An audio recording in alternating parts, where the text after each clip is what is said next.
guys, this is the episode 2 chicken fry series যেখানে আমি half cup চালের গুঁড়া আর হাফ কাপ ময়দা নিয়েছি, দেন লাল মরিচের গুঁড়া, গরম মশলা, জিরার গুঁড়া, ধনিয়ার গুঁড়া, টেস্টিং সল্ট, লবণ দিয়ে একটা বক্সে নিয়ে ঝাঁকায় মিক্স করে নিয়েছি। তোমরা চাইলে এখানে কর্নফ্লাওয়ারও ইউজ করতে পারো বা শুধু ময়দা দিয়েও তৈরি করতে পারো, বাট রেজাল্ট কেমন আসবে আমি জানি না।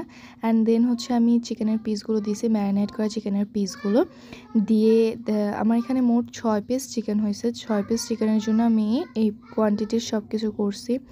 অ্যান্ড দেন আমি যে বক্সটা নিয়েছি সেটাকে একদম ঝাঁকায় অ্যান্ড আমি কাজ করতেছি, আর ব্লেন্ডার হবে না সেটা কি হয়, নিচে গুঁড়া পড়ে গেছে, একদম জাতা অবস্থা। তারপর অবশেষে এরকম ক্রাম্পস করে নিতে পারছি চিকেনের। দেন আমি চুলায় একটা প্যান বসায় দিছি, প্যানে পর্যাপ্ত পরিমাণে তেল দিছি। তোমরা এটা ডুবো তেলে ভাজতে হবে, এটাই মেইন রিকোয়ারমেন্ট।